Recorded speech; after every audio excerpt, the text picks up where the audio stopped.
Good morning third class देखिए, आज हम आपकी हिंदी में फर्स्ट चैप्टर पढ़ेंगे जिसका नाम है नववर्ष गीत। बच्चों, ये चैप्टर मैं पहले भी पढ़ा चुकी हूँ, आपको उसको समझा चुकी हूँ। आज मैं आपको इसको दोबारा समझा रही हूँ। क्यों समझा रही हूँ? क्योंकि बच्चों, मैं आपको बहुत जल्द बुक रीडिंग टेस्ट देने वाली हूँ और आप इसका टेस्ट इसी तरीके से देंगे जिस तरीके से मैं आपको पढ़ा रही हूँ। आप सिर्फ कविता को पढ़ेंगे नहीं, जिस तरीके से मैं आपको समझा रही हूँ आप मुझे भी समझाएंगे एक एक लाइन का अर्थ। ठीक है? और आज आपको क्या करना है, देखिए बच्चों, जो मैंने आपको चैप्टर करा दिया है, इसकी एक्सरसाइज करा दी है, इसके क्वेश्चन आंसर भी करा दिए हैं। मैंने आपको बोला था ना कि मैं आपकी कॉपी स्कूल में मंगाऊंगी चेकिंग के लिए, लेकिन बच्चों अभी हम भी स्कूल में नहीं आ रहे हैं। तो आप क्या करेंगे, आपको इस चैप्टर की चेकिंग के लिए आज आपको अपने सारे क्वेश्चन आंसर की फोटो क्लिक करनी है। जो आपने अपनी फेयर कॉपी में क्वेश्चन आंसर लिखेंगे उसकी आप फोटो क्लिक करेंगे और मुझे मेरे नंबर पर सेंड करेंगे। बुक की एक्सरसाइज की भी आपको फोटो क्लिक करनी है, जो मैंने आपको फिल कराई हुई है। उसकी फोटो क्लिक करेंगे और मुझे मेरे नंबर पर सेंड करेंगे। इस तरीके से आपकी बुक और कॉपी की चेकिंग हो जाएगी। स्कूल में जब खुलेंगे, जब हम स्कूल आएंगे तो आपकी कॉपियां स्कूल में भी मंगाई जाएंगी, लेकिन अभी आज आप क्या करेंगे, इनकी फोटो खींच के मुझे सेंड करेंगे, जिससे कि मैं इनकी चेकिंग करके आपका नाम लिख लूंगी, आपका रिकॉर्ड बन जाएगा कि आपकी कॉपी चेक हो गई है। बच्चों, चेकिंग के नंबर भी आपको आपके ओरल एग्जाम के थ्रू दिए जाएंगे। ठीक है? तो इसीलिए सब बच्चे वर्क कंप्लीट करेंगे। जिनका वर्क कंप्लीट है वो भी, और जिनका वर्क कंप्लीट नहीं है वो शाम को 4 बजे तक मुझे इनकी फोटो सेंड करेंगे मेरे नंबर पर। ठीक है? तो चलिए स्टार्ट करते हैं। आपका चैप्टर का नाम है नववर्ष गीत। ये एक कविता है। नववर्ष यानी कि नया साल, है ना?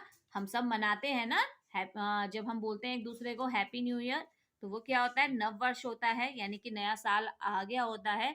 और नए साल की हम सबको क्या होती है, बहुत खुशी होती है। बहुत उत्साह से, बहुत खुशी से हम क्या बनाते हैं, नया साल सेलिब्रेट करते हैं ना, पार्टी करते हैं नए साल पे कि नया साल आ गया है। तो वो क्या होता है, वो नववर्ष होता है। तो इसी के आधार पर आपकी ये कविता है जिसको हम स्टार्ट कर रहे हैं। आप बच्चे ध्यान से देखेंगे। देखिए पाठ के उद्देश्य। ठीक है? तो देखिए, नववर्ष का उत्साह पूर्वक स्वागत करने की प्रेरणा देना। नववर्ष यानी कि कवि इसमें क्या करना चाहते हैं, नववर्ष की यानी कि नए साल का उत्साह पूर्वक, यानी कि बहुत उत्साह से, खुशियों के साथ आपको क्या करना चाहिए, स्वागत करने की प्रेरणा देना चाहते हैं। प्रकृति से प्रेरणा प्राप्त कर नए साल से कुछ नए काम करने हेतु प्रोत्साहित करना, प्राकृतिक सौंदर्य से अवगत कराना। कवि चाहते हैं कि आपको किससे प्रेरणा लेनी चाहिए, प्रकृति से प्रेरणा लेनी चाहिए, क्योंकि प्रकृति भी क्या करती है, नए साल के साथ प्रकृति भी नई सी नजर आती है, उसमें भी कुछ नया निखार आता है ना? तो चलिए स्टार्ट करते हैं। नए साल में हर क्षण हर पल नव नव गीत सुनाओ, मन में ले विश्वास नया, बच्चों तुम पाओ बढ़ाओ। तो कवि कह रहे हैं कि बच्चों, नए साल में हर क्षण हर पल, यानी कि हर एक एक पल नव गीत सुनाओ, यानी कि नए नए गीत सुनाओ, नए नए काम करो, नई नई चीजें अपनाओ, नए आप क्या करो, नए फैसले लो कि आपको पढ़ाई अच्छे से करनी है, आप अच्छे से कार्य करेंगे। तो आप क्या करो, नए नए गीत सुनाओ, मन में ले विश्वास नया, बच्चों तुम पाओ बढ़ाओ। मन में अपने विश्वास रखो कि तुम जो काम कर रहे हो वो सही है और वो तुम काम कर पाओगे। ऐसा विश्वास मन में रख के उस कार्य को करने के लिए आगे बढ़ो। नया संदेशा लेकर आई फिर से सुबह सुहानी, भरती है जो रग रग में, देखो फिर नई जवानी। तो कवि कह रहे हैं कि नया संदेशा लेकर आई फिर से नई सुबह सुहानी। तो जो नव वर्ष की सुबह है वो क्या लेकर आई है, आपके लिए नया संदेशा लेकर आई है, यानी कि नया मैसेज लेकर आई है कि आपको क्या करना है। नया साल आ चुका है, अब तो अच्छे कार्य करो, अब तो कुछ करो अपने जीवन में। भरती है जो रग रग में, देखो फिर से नई जवानी, यानी कि जो तुम्हारी नस नस में, रग रग यानी कि नस नस में क्या करती है, नई जवानी भरती है, यानी कि नया उत्साह भर रही है आगे कार्य करने के लिए। नई शान में चांद सितारे चमक रहे अंबर में, कहते हैं तुमको तुम भी चमको सारे जग में।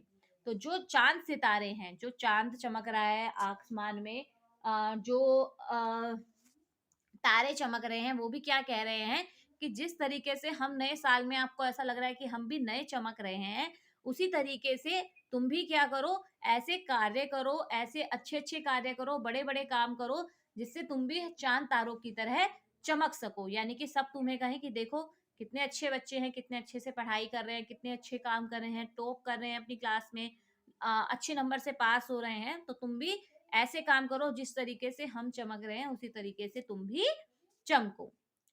झरना झरकर सुना रहा है फिर से नए तराने, रुकना नहीं राह में छोड़ो पिछले सभी बहाने। तो झरना कह रहा है कि जिस तरीके से मैं भी बहता चला जा रहा हूँ, मैं भी नहीं रुकता, उसी तरीके से तुम भी क्या करो, नए तराने सुनाओ, नए गाने सुनाओ, रुकना नहीं राह में छोड़ो। मतलब राह में हमें क्या करना है, रास्ते में हमें रुकना नहीं है, हमें क्या करना है, किसी भी बहाने से रुकना नहीं है कि ये कार्य हमसे नहीं हो रहा। ये क्या है, ये एक बहाना है। तो ऐसा कोई कार्य नहीं है जो हम नहीं कर सकते, हमें सारे बहाने छोड़कर क्या करना है, आगे ही बढ़ते जाना है। खेत खेत में नई फसल के घुंघरू नित बजते हैं, सुनो डाल पर बैठे पंछी गाकर क्या कहते हैं। खेत में क्या होता है, एक फसल कटती है दूसरी फसल आ जाती है ना। जैसे देखिए गन्ना कटता है तो गेहूं आ जाते हैं, गेहूं कटते हैं चावल आ जाते हैं। तो वो कह रहे हैं कि कवि कह रहे हैं कि जिस तरीके से खेत में हमेशा क्या होता है, नई नई फसल के घुंघरू बजते हैं, यानी कि नई नई फसलें लहराती हैं। और देखो डाल पर जो पक्षी बैठे हैं, पेड़ों पर पक्षी बैठे हैं, वो भी गाकर क्या-क्या कह रहे हैं, वो भी यही कह रहे हैं कि हमें क्या करना चाहिए, नया साल आ गया, अब हमें भी क्या करने चाहिए, नए-नए कार्य करने चाहिए। कहते हैं सब नए साल का स्वागत करो बढ़ो तुम, जहां जहां है तम प्रकाश की किरणें नई भरो तुम। तो वो भी कह रहे हैं, क्या कह रहे हैं कि हमें सबको क्या करना चाहिए, नए साल का स्वागत करना चाहिए। यानी कि नए साल आ रहा है तो हमें भी अपने कार्यों को नए तरीके से करने का क्या करना चाहिए, प्रण करना चाहिए। और जहां जहां भी तम प्रकाश की, यानी कि जहां जहां पर भी अंधकार है, वहां हमें क्या करना चाहिए, प्रकाश की किरणें भरकर वहां पर हमें क्या करना चाहिए, प्रकाश की किरणें भर देनी चाहिए। यानी कि जहां हमें ये लगता है कि ये कार्य हमसे नहीं होंगे, वहां पर भी हमें क्या करना चाहिए, उनको फिर से करने की कोशिश करनी चाहिए, प्रयत्न करना चाहिए, जिससे कि वह कार्य भी हो जाए, है ना। तो चैप्टर आपका कंप्लीट हो गया है, ये हम पहले भी पढ़ चुके थे बच्चों। बहुत सारे बच्चे हैं जिन्होंने बुक्स नहीं ली थी, अब उनके पास आई हैं, उन्होंने दोबारा ये चैप्टर पढ़ लिया है। इसकी एक्सरसाइज है बच्चों, जो मैंने आपको कराई थी। आप बुक में इसकी फोटो क्लिक करके मुझे सेंड करेंगे, जितने बुक में एक्सरसाइज हुई हुई है। क्वेश्चन आंसर आप कॉपी के मुझे फोटो क्लिक करके मुझे सेंड करेंगे 4 बजे तक, ठीक है।